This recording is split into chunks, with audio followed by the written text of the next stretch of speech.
Hi everyone, it is March 9, 2022 and you're watching the Philippine market update um, from Awesome 10X. So let's begin. All right, so the Philippine market has been suffering like every other country in the world on account of rising inflation that has gone haywire. Let's go first to the markets and then we'll talk about the reasons why the market continues to be very weak.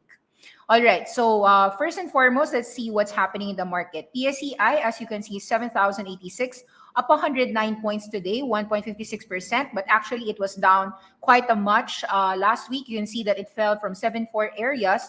So we can clearly see that straight from just looking at PSEi. So for the last 6 months or year to date, the market has been dropping with one of the biggest drops from about 7.5 to as low as about 6,900. We do believe, and I am of the opinion that we will see PSEi down to about 6.5 areas within the course of about 6 months. 6 to 12 months.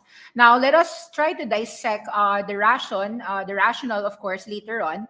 But so far, let's first look at the index movers. You could see that as of the index, most of the names right now are rebounding. Your PSEi is rebounding 1% higher.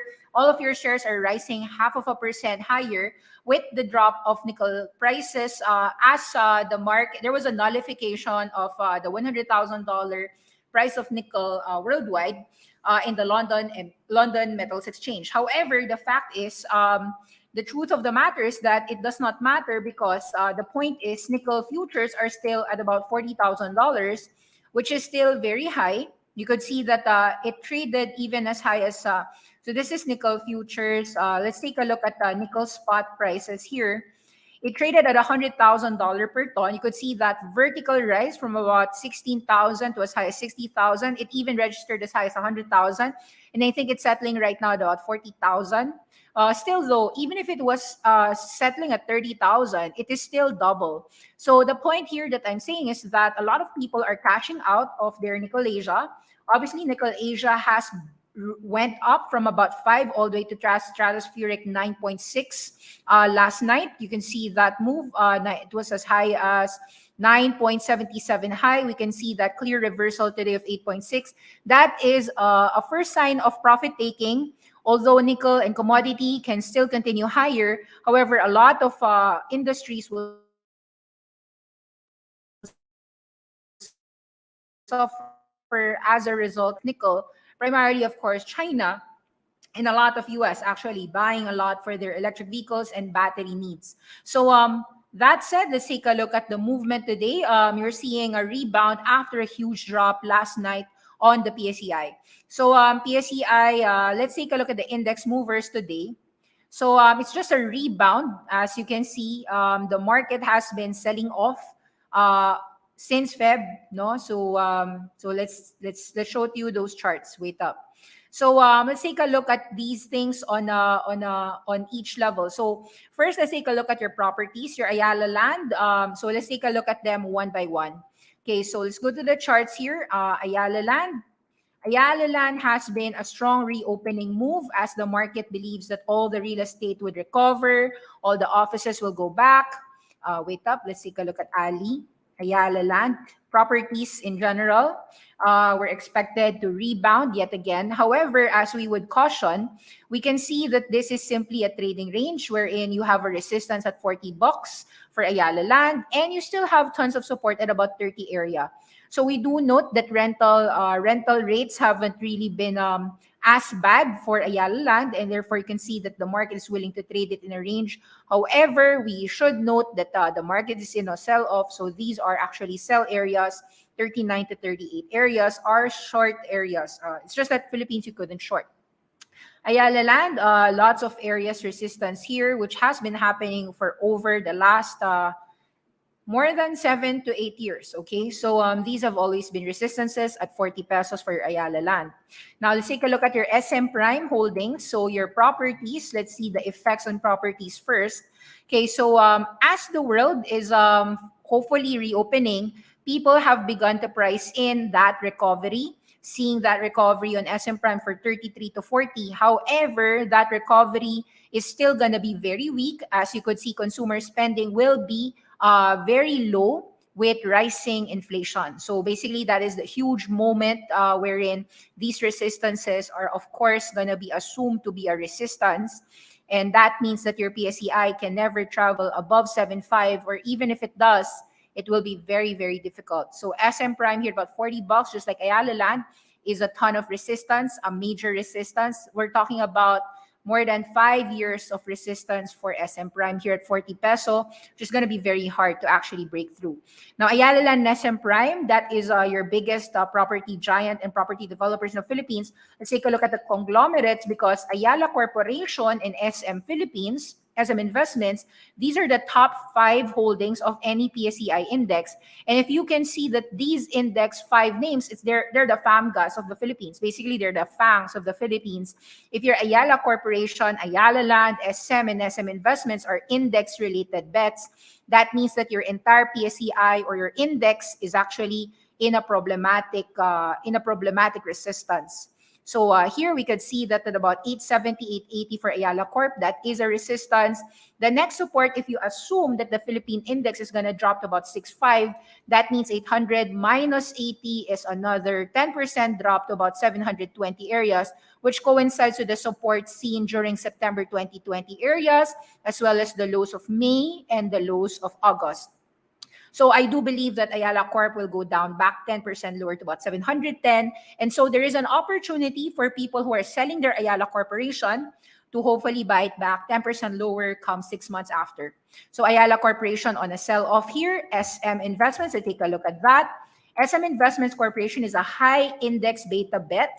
And you could see that if you believe that the index is prone to a sell-off after disinflation, with consumer spending also a proxy for the Philippines, that is likely to get tumbling down with this high inflationary causes of oil spiking to about $130 per barrel, then we should assume that SM is in a 5-year dilemma with 1,000 peso as a huge resistance, and the current 900 is not going to be seen as support. It will perhaps fall further here to about 800 pesos or even worse. So because we think that the market is in a strongly difficult area, this is going to be a very difficult market to beat. You would have to be a seller in these prices. Index 71, 75, we believe it's going to go down and bleed further. And so it would be best to take cover and actually be in cash and hide first in cash, because you may be able to buy this lower. So far, I think it's still 10% lower downside at a minimum. So SM Investments, that is a large cap. So you're seeing SM Prime, Ali, AC, with a susceptible downside of 10%. Let's take a look at your BDO, which is your bank. That would be the top 5 of the Philippines. If you are seeing the top 5 of the Philippines have a huge downside moment, it means that your index PSEi is unable to really break through some of these very heavyweight resistances. So we're seeing that BDO, as it was on the verge of rallying, because the banks are expected to recover on an economy that's reopening. Businesses will reapply for loans, for home loans or car loans. Unfortunately, that seems to be a dismal, idealistic thinking, given all these inflationary problems that will be very much difficult consumer spending. So with BDO treated as a resistance for now here at 140 pesos and is now trading at 127, we should assume that it will actually break down that area and will go as low as 100 area within the next coming weeks or months. So the first support is 110. That would be another 10% lower, or 107 areas, or 103. So that really coincides with our view that the index would fall further about 6.5 areas. If you're looking to buy the market, wait a few months and sell first, ask questions later. If the markets go up, then be able to sell further. Your banks, if BDO, which is your top bank, is getting resistance, let's take a look at the other banks like BPI.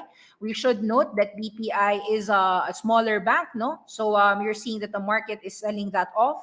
BPI falling down south with about 93 pesos today. A sharp selling off from 100 to 93, as the market is pricing in more difficulty, not just for BPI, but for the entire Philippine economy as it is. So BPI, a Philippine proxy of the banks, is getting hurt here.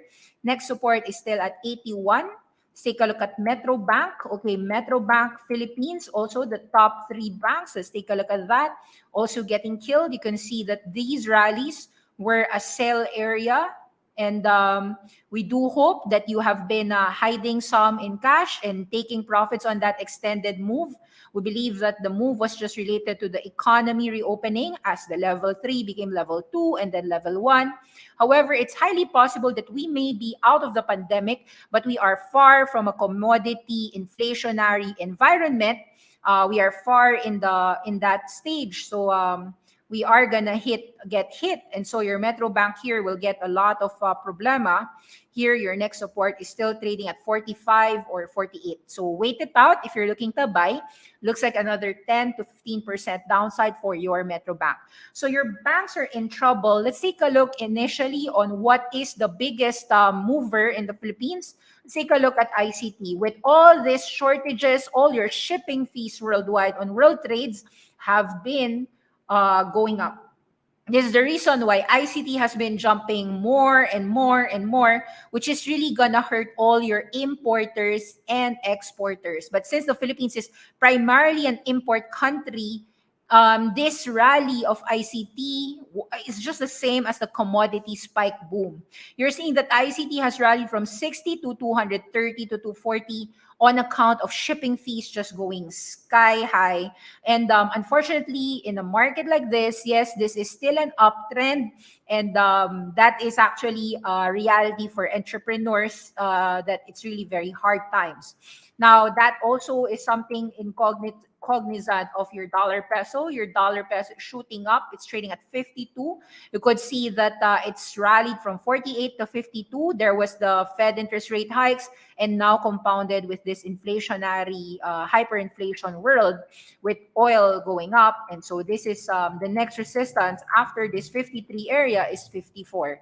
So you can tell that the market and the entire Philippines loses in this World War III and inflationary environment brought about with Russia and Ukraine.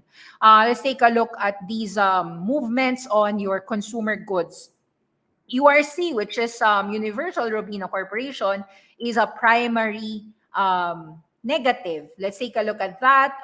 Here, we can clearly see why URC was trying to find support here as a consumer staple. However, with URC being susceptible to this inflationary environment, that 125 quickly becomes as a support breakdown, which means that it will become resistance. However, over the last 6 months, and actually already for the last 5 years, URC has been battling out this 125, thinking it was a support.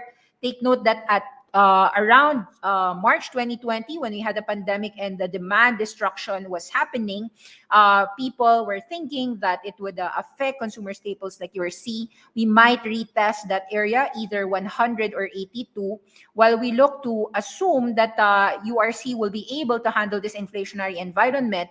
We do also agree that there will be huge margin pressures on their side with all the commodities spiking wildfire. Let's talk about the movement, okay? So take a look at the Philippine market share of URC.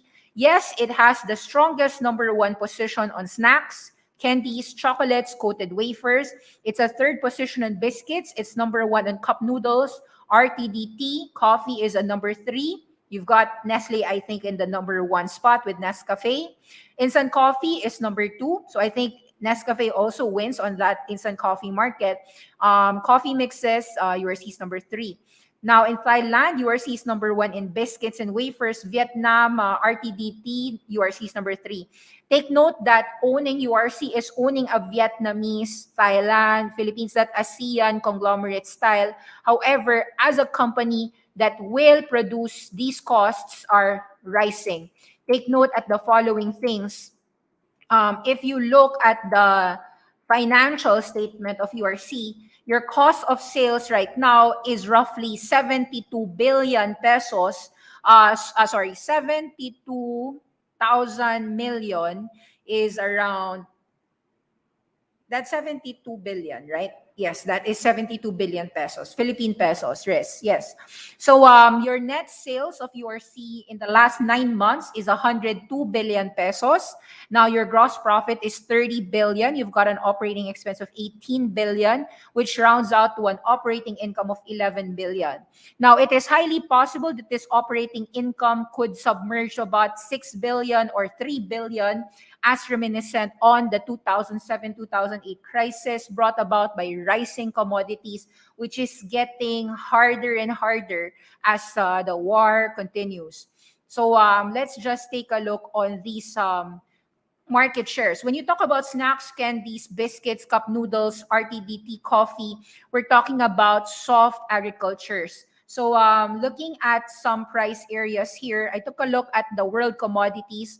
We are all aware that coal, crude oil, natural gas has been rising. Agricultural prices have also been rising as a whole. Your energy trickles down, especially if you're an importer, will trickle down to your non-energy goods, which are your agriculture, which is if ever you don't produce it, everything that we have to buy is imported, whether it be soybean oil, palm oil, coconut oil, groundnut oil, sugar, bananas. If we don't have cattle, we buy it from New Zealand or Australia. All of those meat products. Your beverages like coffee are imported from cocoa from Brazil, or of course for other people who are supporting local, then they buy it in Batangas. But the point here that we are saying is that we import a ton of food in the Philippines. We are a net importer, and with the dollar shooting up, with oil shooting up, it's gonna trickle down on your grocery food list. So all the fertilizers like phosphate, potassium. Unfortunately for the Philippines, most of these are all being imported by the Philippines. We are exporting only a few metals like nickel. Yeah, so that's why we have been seeing miners as nickel and a few gold miners go up. Let's talk about the charts here. Let's go to the charts on sugar so that you can see it one by one. So let's go to the sugar cash contracts. Sugar is so far, just from a year-on-year perspective, 15 to 20. Sorry, that's 2021. From about year 2020, that's from 10 to 20, or almost double already. And it is still on the way up. Now, let's take a look at cocoa, which is your chocolates. Of course, if you are URC, that is a huge cost or a raw material for you. Also on an uptrend. So you're seeing actually in general, most commodities, soft ags going up. In some ways, if you just want to take an index of it, that would be the Agriculture Fund, which is DBA. It contains your soybeans, your wheat. So all of that has been rising. Look at this DBA from about $13 to $20 and continues to go rampage up. So that's really a problem in the world. This is your wheat fund, which reflects how your pasta and staples are doing. It's been spiking from about $8 to $12 as Russia and Ukraine are huge exporters of wheat. Roughly 25.4% of the global demand, and the Philippines is 10% top importer of this wheat for our bread and pasta. The Filipinos love to eat the noodles, so you would have to have these raw materials, and it's gonna impact a lot. And so it is very much obvious why Mondenisin and URC are falling down, no? So let's try to see how far though it can fall. With Mondenisin, which is a staple in the Philippine diet, especially the poorest of the poor eat a lot of noodles, it's gonna be a huge problematic thing for the government, as well as it will face a lot of social unrest with hungry, starving people. As you know, the wages of the Philippines have not grown at a pace that the food prices are increasing. And it's always a campaign slogan that when the food is not at the table, the crime rates and all the problems also escalate. So we're seeing here lower highs on your Mondenisin, 2018, 17.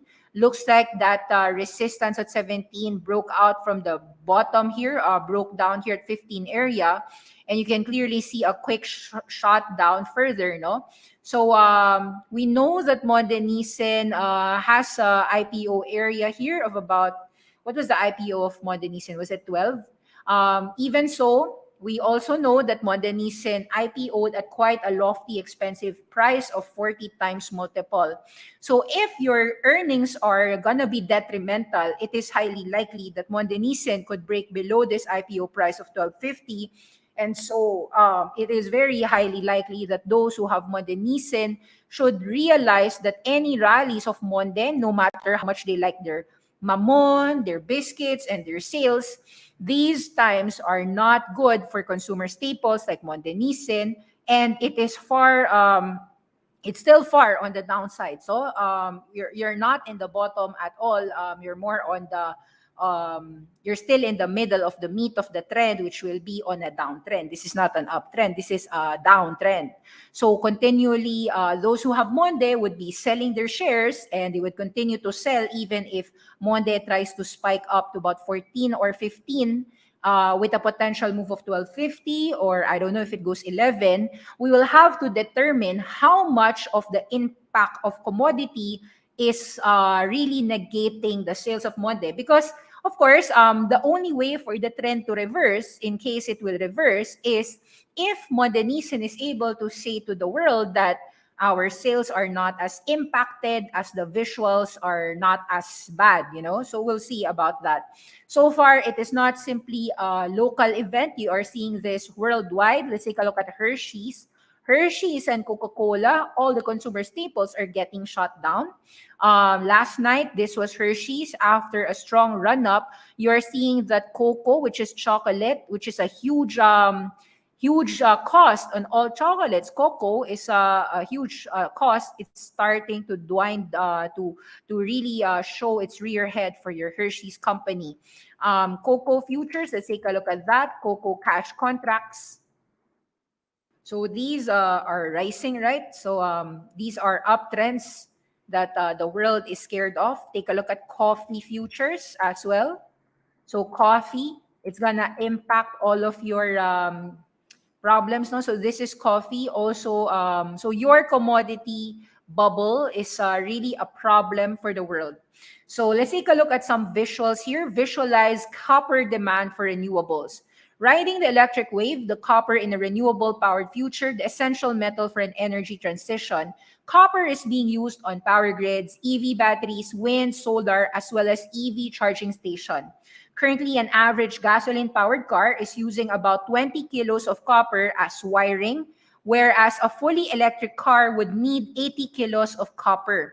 Copper wiring is also used in power generation, transmission, distribution, circuitry because of high conductivity and durability. Now, let's take a look. Copper demand is superior because of wind power installation as well as demand for EV charging stations, which is expected to rise more than 10x by 2030 compared to 2020. Let's take a look at copper here. So in the Philippines, the copper is really mostly our only substitute for copper would be Atlas, but you can clearly see here copper has been on a wildfire.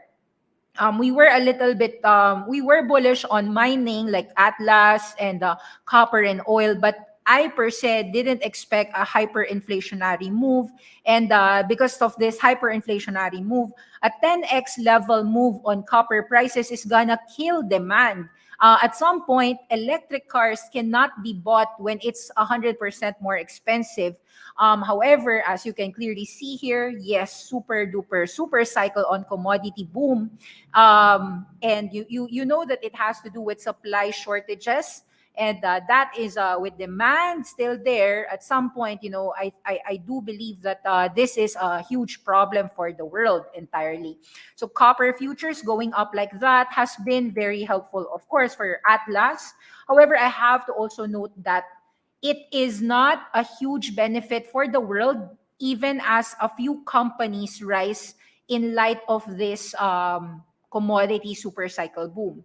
That said, I also am aware that the market will, of course, try to insulate itself from any shock waves in the market by ensuring themselves to have and own commodities.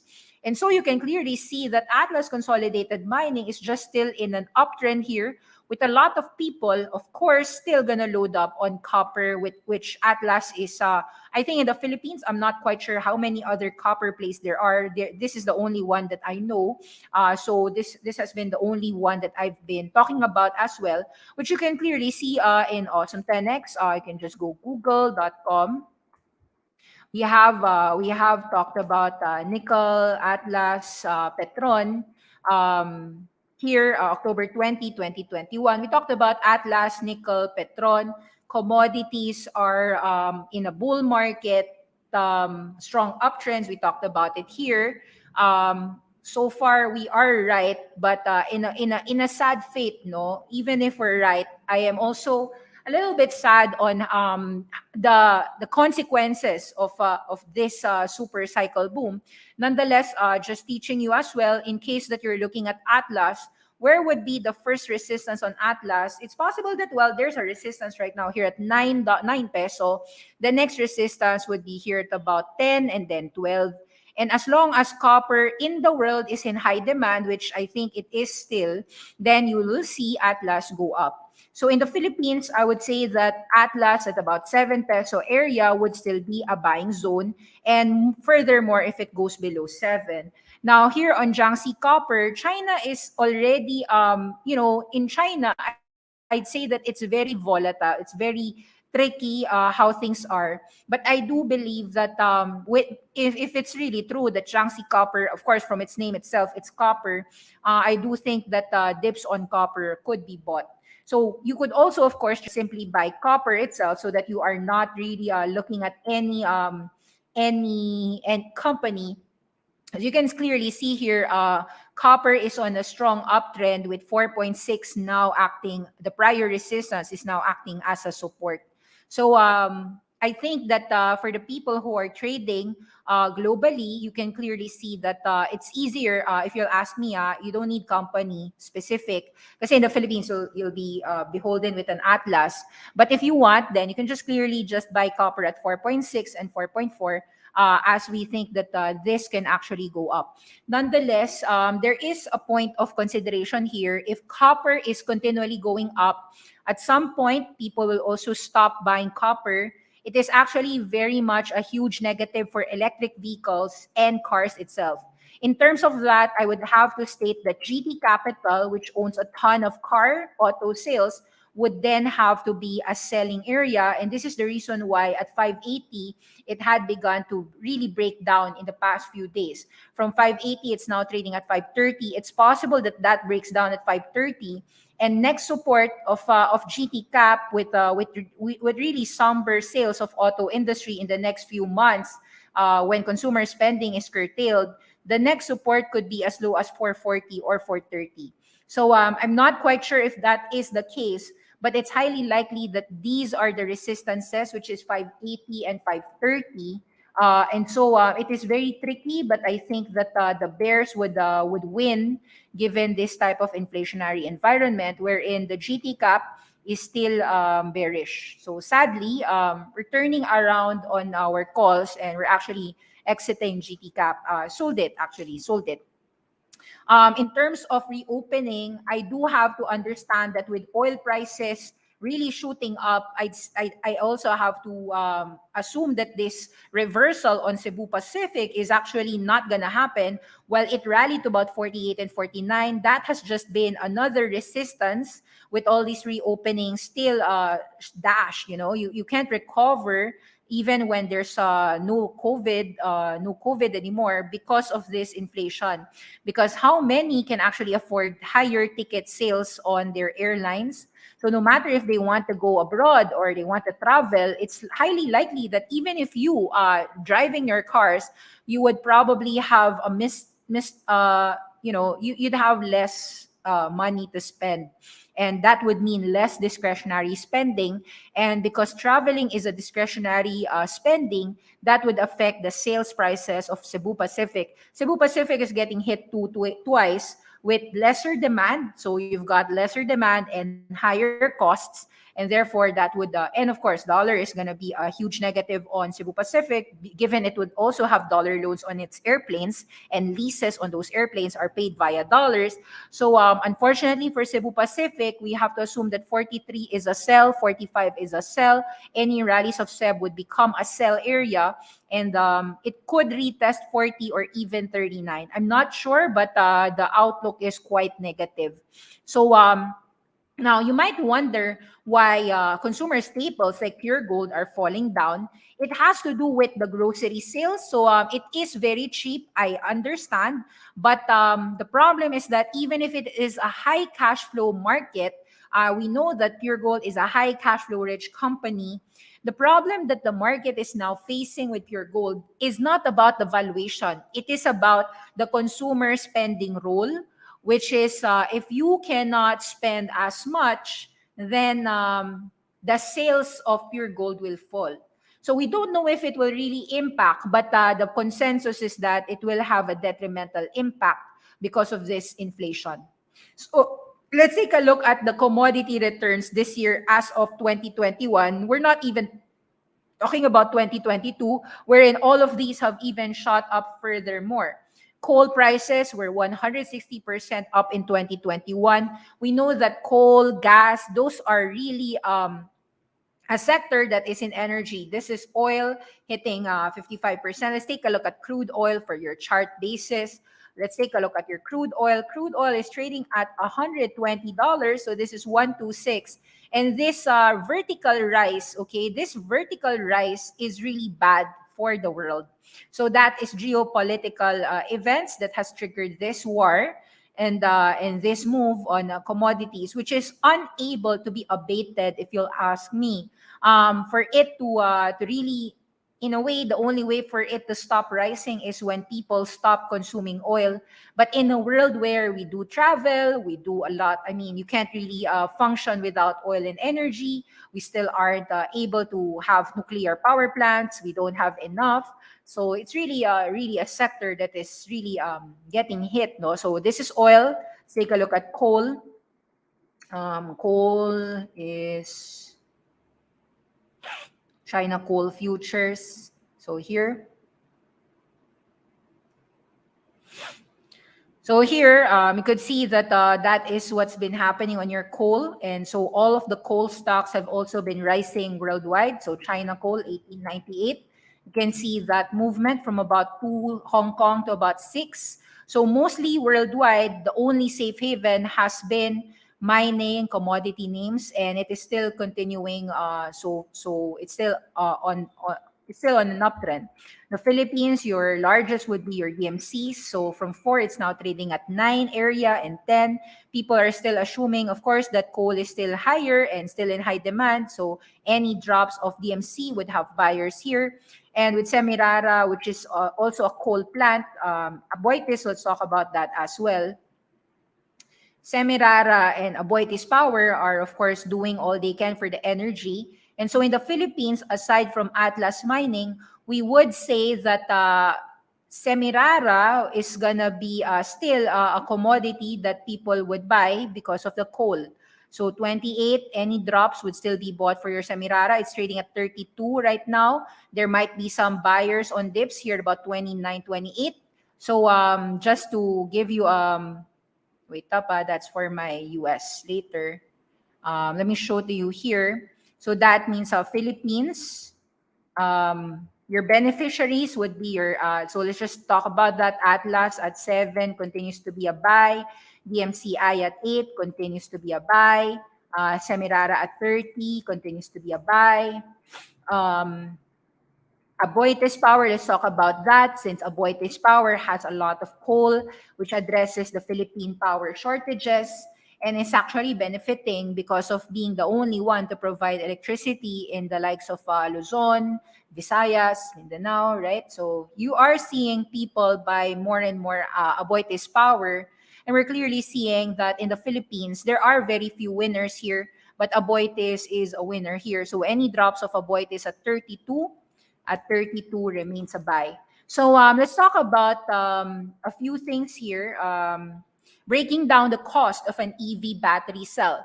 So the average cost of an EV battery has already fallen since 2010. What makes up the cost of a single EV battery cell? So far, while EV batteries have become cheaper, take note that it owns lithium, nickel, cobalt, manganese. 51% is cathode, and it's actually primarily lithium, nickel, cobalt, manganese.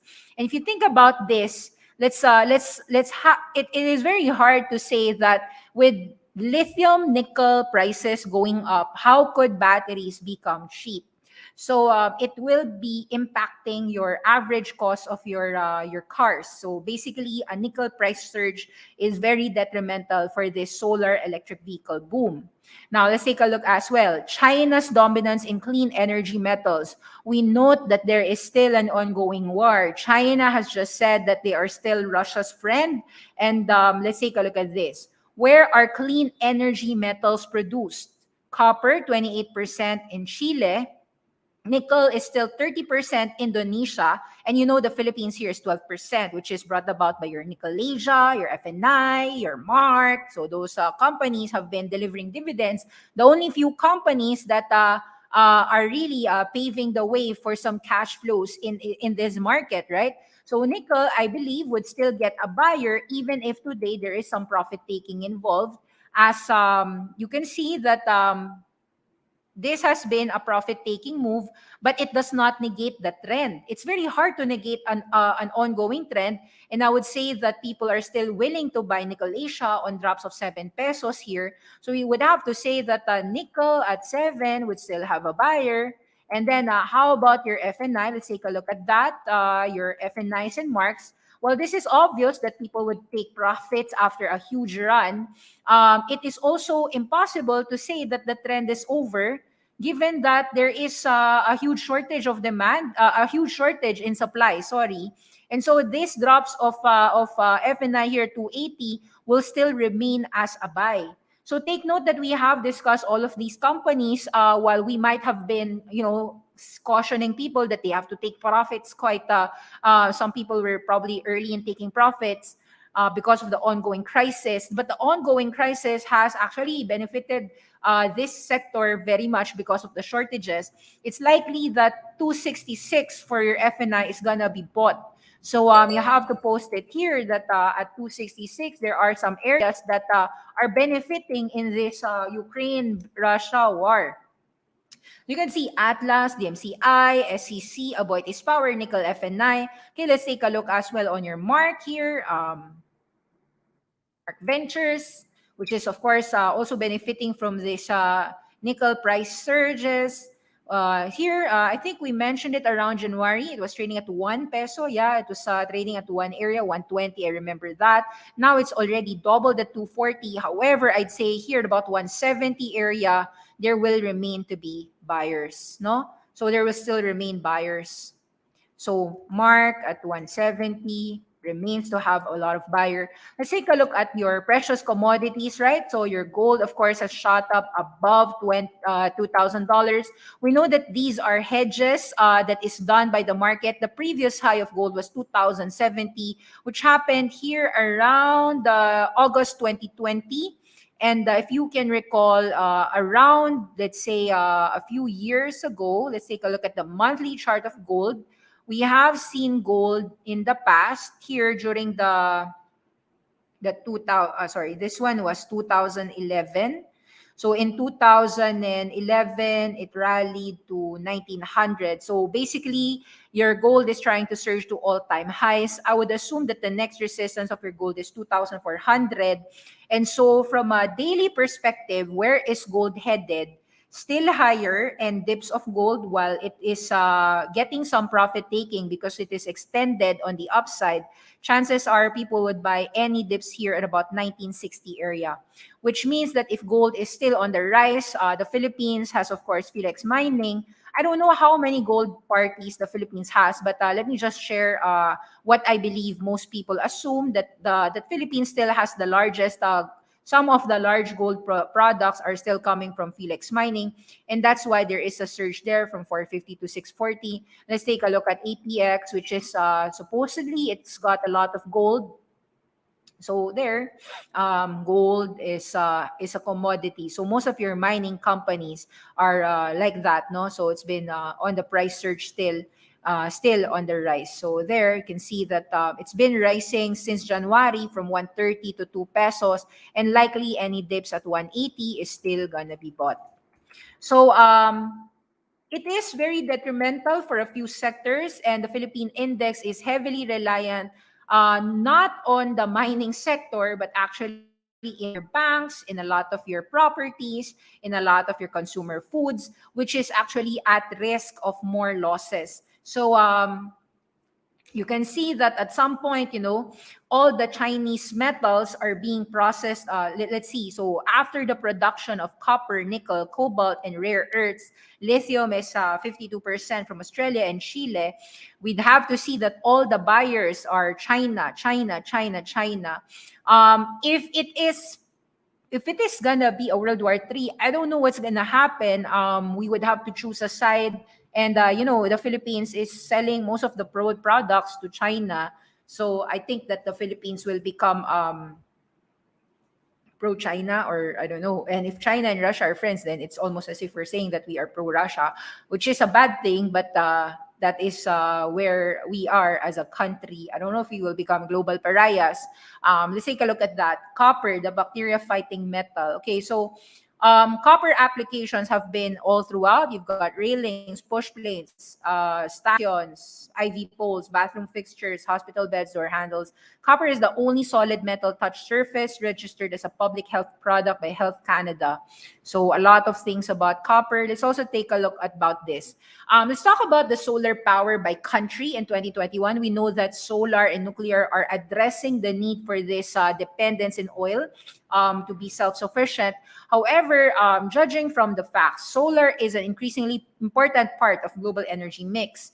Now, we map out the countries by their solar power capacity. Take note that the largest solar in Asia is China with 254,000 megawatts, followed by Japan. You've got South Korea, and then you've got India, and then Australia, Vietnam, South Korea. Philippines is very tiny, which is why Philippines, through ASEAN, is trying its best to really help on this solar energy, energy crisis. Now, that said, AC Energy so far hasn't had a bottom yet. Let's take a look at ACEN. ACEN has been falling all the way, no? So we are seeing that maybe if there is an energy crisis, it's possible that ASEN, if it produces energy, there could be a buyer here at 6 peso. But only if it can show that it can already sell. And we'll see. Kasi right now, ASEN is still in the infrastructure mode. So hindi pa siya nakaka-sell ng solar directly, which is why pababa siya, wala pang sales, no? Now, let's take a look at the facts as well, no? The America, US is 75,000 megawatts. It pales in comparison to China, which means that America, if they want to be self-sufficient, then and especially if America right now is of course sanctioning, like EU, they're sanctioning everyone who's buying Russian oil and gas. You can see Germany's 53,000 megawatts. Germany and US are both together friends, and all of these European countries. And so if they will have a sanction right now, so Shell right now is also a sanctioned.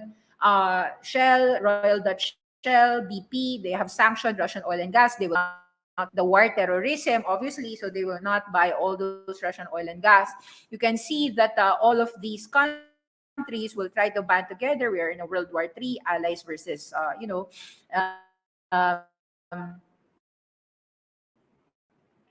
we don't know how far this will. We see from the facts and statistics here that the energy crisis is going to persist, and even if we were in a solar power dominated world, it looks like the China and the Russians are actually still ahead. Even if you add this up, 50,000 and 75 is 125,000 versus China with 254,000. So there's really a lot of problem worldwide. So far, Australia has the highest solar radiation per square meter, leads the per capita capacity rankings. Take note that there is always a country that is better than everyone else, and the answer there is Australia. So I wanted to share to you that amongst all the countries in the world, there is one country that is really benefiting benefiting from this solar boom, from this oil boom, from all the gold boom, which is Australia. Australian dollar has been rallying since January and February from a low of 70 cents. It's trading at 73 cents. This is a stark contrast while every other currency has devalued against the dollar.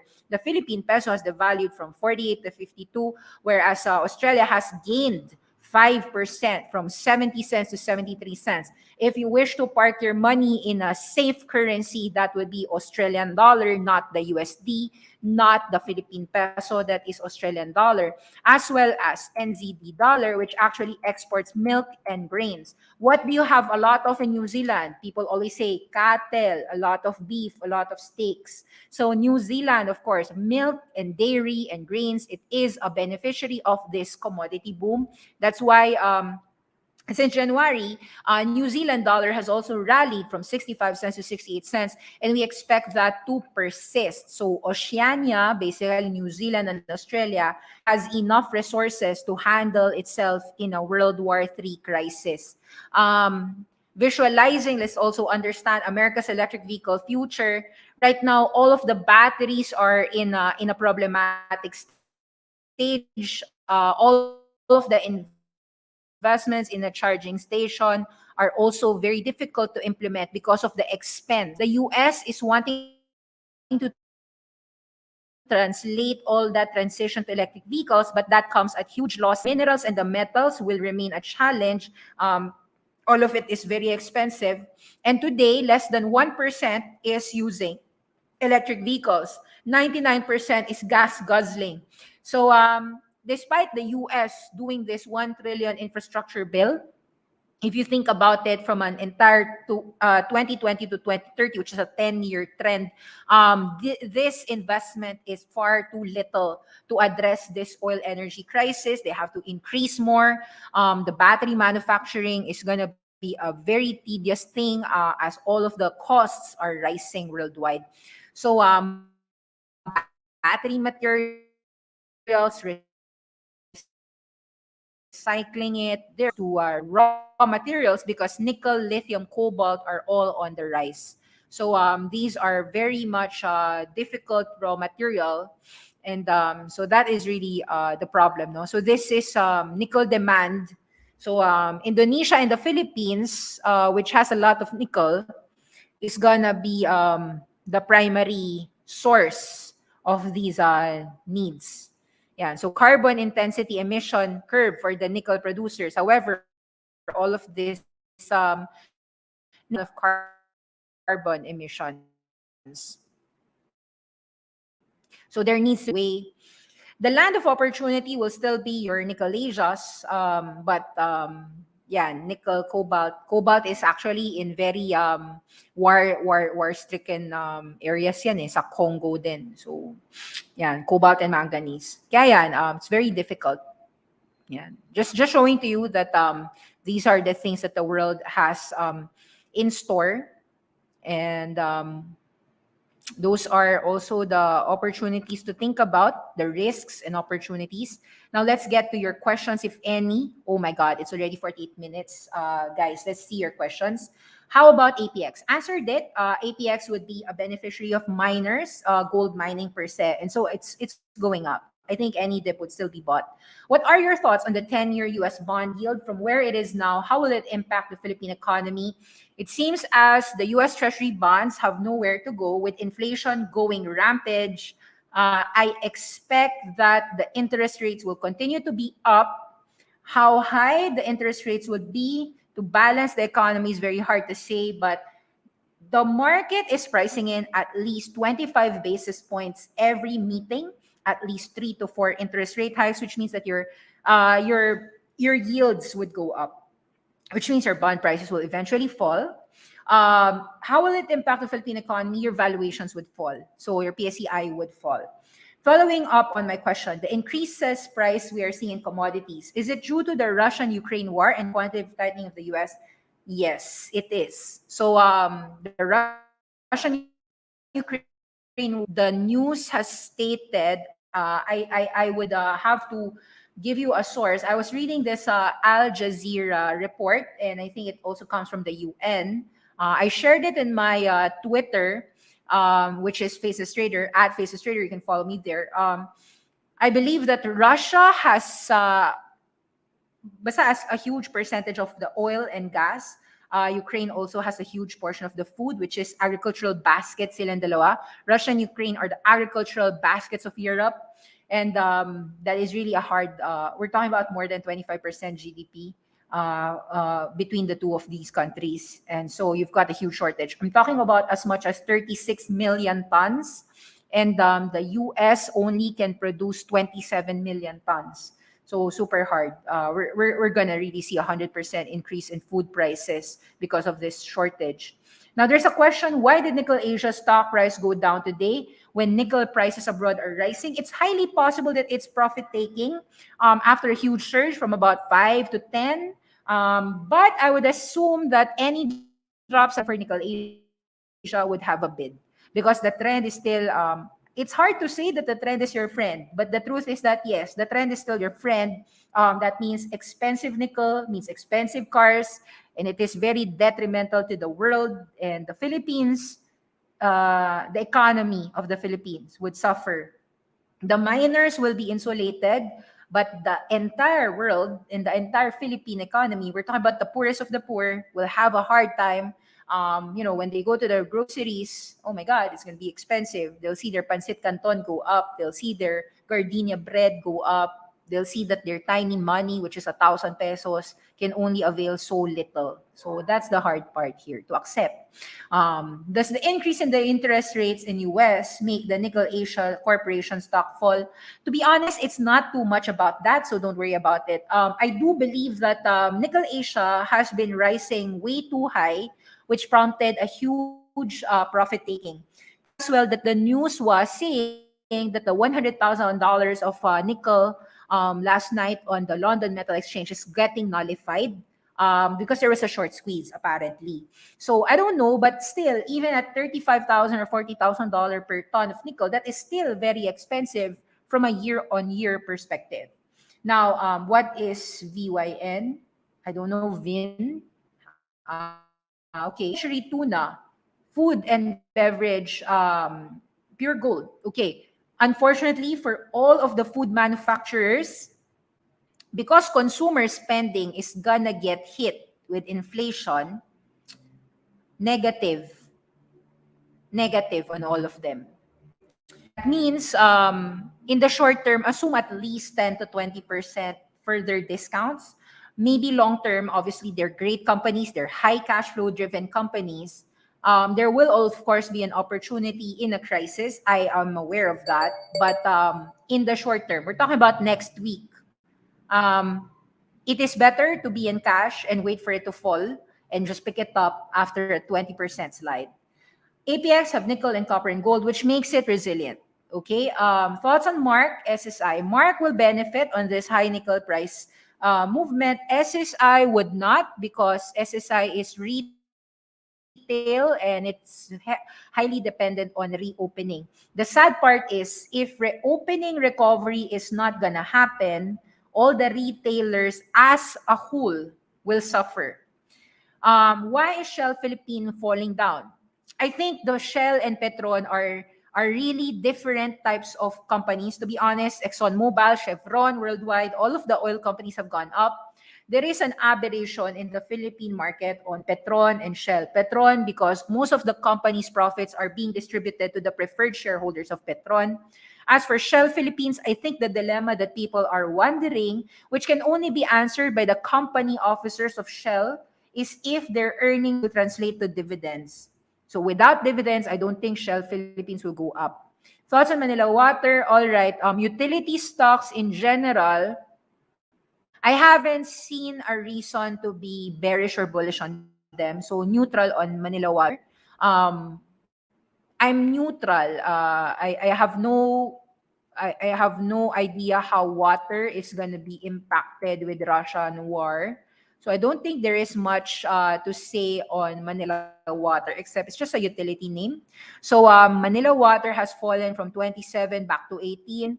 Um, well, we would need water. And so if you want to buy on the support at 18, then it should be okay. I'm not aware of any bad news related to it, except that it has gone up maybe too fast, too soon.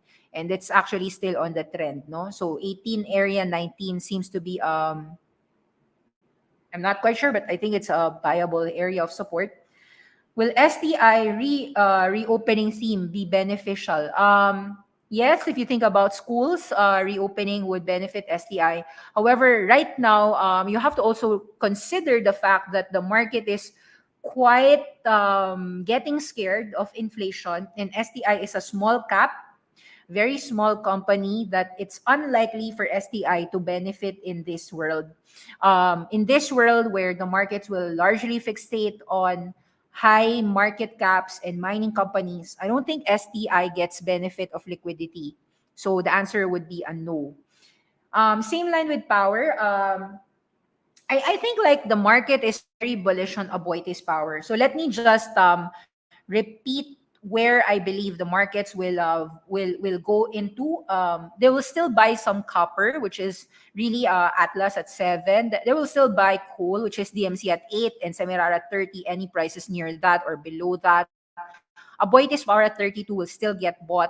Nickel Asia at 7 and FNI 266, Market 1.7 will get bought. And assuming that the Philippines do have gold reserves here at Apex, then 1.8 for Apex would still be bought. There's like a few items, 1, 2, 3, 4, 5, 6, 7, 8. Very few names, I think. But and your Philippine index is likely to get um, whacked down because no consumer economy. We'll see about that. I could be wrong, but that's just my view. Okay, it's been an hour. Thank you very much for listening, and see you again next week for the Awesome 10X Philippine Market Update. Tomorrow is crypto market updates. ASEN, I think, would still go down simply because they are not yet profitable. While solars are needed, it is not yet producing energy, which means that ASEN would fall. Okay, that's it. Bye-bye.